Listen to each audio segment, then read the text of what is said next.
Assalamualaikum warahmatullahi wabarakatuh. Bismillah, alhamdulillah, wa syukurillah ala jami'i ni'matillah. Assalatu wassalamu ala rasulillah, la nabiyya ba'da, amma ba'du. Hadratal muhtaramin, para alim ulama, sahabat-sahabat fatayat, serta ma'asyiral muslimin rahimakumullah. Alhamdulillahirabbil alamin, kita panjatkan puji syukur kehadirat Allah Subhanahu wa taala yang telah melimpahkan rahmat, taufik, hidayah serta maunahnya kepada kita semua. Shalawat ma'asalam semoga tetap tercurah limpahkan keharibaan revolusioner akbar kita Nabi Muhammad sallallahu alaihi wasallam yang telah membawa kita minadz-dzulumati ilan nur.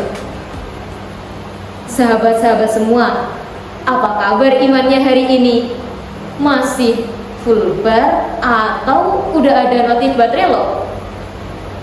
Jujur aja, kita seringkali merasa lebih panik ketika baterai HP sisa 5% daripada saat ngerasa iman kita lagi di titik paling rendah.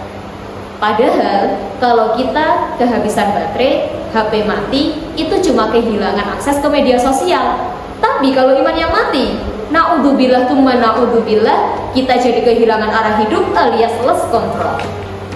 Nah, karena kita lagi ada di bulan Ramadan, ini adalah momen paling perfect buat kita bahas gimana sih caranya meningkatkan kualitas iman sehingga kita nggak sekedar hidup tapi benar-benar level up. Yang pertama, iman itu fluktuatif, bukan flat. Dalam Islam ada kaidah yang menyebutkan al-imanu yazidu wa yanqus. Iman itu bisa bertambah pun bisa berkurang. Jadi kalau kalian kadang ngerasa semangat ibadah, kadang males banget, itu manusiawi. Allah Subhanahu wa taala berfirman dalam Quran surah Al-Anfal ayat 2. A'udzu billahi minasyaitonir rajim. Innamal mu'minuna alladzina idza dzukirallahu wajilat qulubuhum wa idza tuliyat 'alaihim ayatuhu zadatuhum imanan wa 'ala rabbihim yatawakkalun. Yang artinya, sesungguhnya orang-orang yang beriman ialah mereka yang ketika disebutkan nama Allah gemetarlah hati mereka, dan apabila dibacakan ayat-ayatnya bertambahlah keimanan mereka karenanya. Al-ayat. Ayat ini adalah indikator baterai iman kita. Kalau kita dengar adzan, dengar ayat Al-Quran, tapi hatinya B aja, mungkin sinyal iman kita lagi lemah.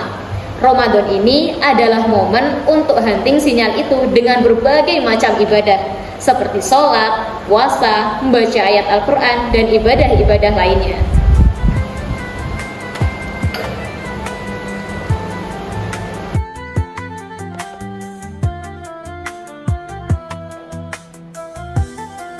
Yang kedua, upgrade dari user jadi pro player. Apa sih user dan pro player itu? Kalau dalam konteks permainan game, user adalah pemain biasa, sedangkan pro player adalah pemain profesional yang memiliki skill atau kemampuan dan jam terbang yang tinggi. Lalu, gimana cara kita upgrade atau meningkatin kualitasnya? Tentu membutuhkan cara yang efisien juga, yakni dengan fokus pada quality atau ihsan. Rasulullah Shallallahu Alaihi Wasallam bersabda tentang ihsan, anta'budallaha ka'annaka tarahu, fa illam takun tarahu, fa innahu yaraka. Engkau menyembah atau beribadah kepada Allah seakan-akan engkau melihatnya. Jika engkau tidak melihatnya, sesungguhnya Dia melihatmu. Hadis riwayat Muslim. Bayangkan kalau kita lagi live streaming dan ditonton jutaan orang, tentunya kita bakalan jaim dan melakukan yang terbaik. Begitupun kalau kita sadar selalu dimonitor oleh Allah, hal itu akan menjadikan kualitas ibadah kita naik juga loh. Strategi yang selanjutnya, filter konten hati.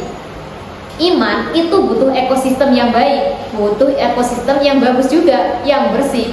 Dalam kitab Ta'limul Muta'alim karya Syekh Az-Zarnuji disebutkan salah satu syair, anil mar'i la tas'al wasal an qarinihi fa innal qarina bil muqarini yaqtadi, yang intinya Seseorang itu tergantung pada teman dekatnya, apalagi dalam hal agama. Oleh karena itu, perlulah kita melihat dulu siapa sih orang yang akan menjadi teman dekat kita. Di bulan ini, yuk kita unfollow dan kita mute dulu hal-hal yang bikin toxic, hal-hal yang bikin julid, dan gantikan dengan vibes yang positif.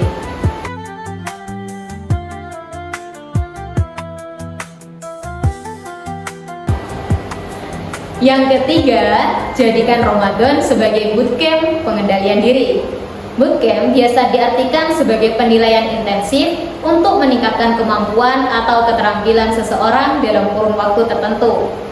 Nah, di bulan Ramadan ini banyak sekali amal ibadah atau amal kebaikan yang dilipat gandakan pahalanya. Makanya jangan anggap puasa cuma soal nahan lapar. Rasulullah SAW telah memberikan warning keras kepada kita.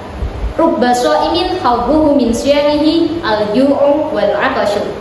Banyak sekali orang yang melaksanakan puasa, namun ia tidak mendapatkan apapun dari puasanya tersebut kecuali rasa lapar dan dahaga. Hadis riwayat An-Nasa'i. Hal ini menjadi sindiran bagi kita yang puasa cuma dapat lapar doang, tapi jarinya tetap ngetik hujatan di kolom komentar atau matanya scrolling hal yang gak pantas. Karena peningkatan iman yang asli adalah ketika kita memiliki self control atau takwa. Sahabat-sahabat sekalian, dari apa yang sudah dibahas tadi dapat ditarik kesimpulan, iman seseorang tidak dinilai dari seberapa jago ia ceramah di hadapan orang lain, namun seberapa jujur ia di hadapan Allah tanpa dilihat orang lain. Nah, mumpung masih di bulan Ramadan nih, yuk kita recharge iman kita biar nanti waktu lebaran gak cuma bajunya aja yang baru, tapi imannya masih versi lama yang penuh bug atau bahkan error. Semoga tahun ini kita bisa keluar Ramadan menjadi pribadi yang jauh lebih glow up dalam hal spiritual, intelektual, jasmani maupun rohani. Sebelum saya tutup, ada pantun nih. Beli takjil di pasar Jumat, rasanya manis ditambah kuah. Ayo tingkatkan iman dan taat agar hidup makin barokah. Jalan-jalan ke kota Mekah, naik pesawat bawa air zam-zam. Semoga Ramadan penuh barokah, iman pun kuat tak lagi padam. Cukup sekian dari saya. Terima kasih untuk segala perhatian. Mohon maaf atas segala kehilafan. Akhiru qauli kullu maqamin maqalun wa likulli maqalin maqamun. Assalamualaikum warahmatullahi wabarakatuh.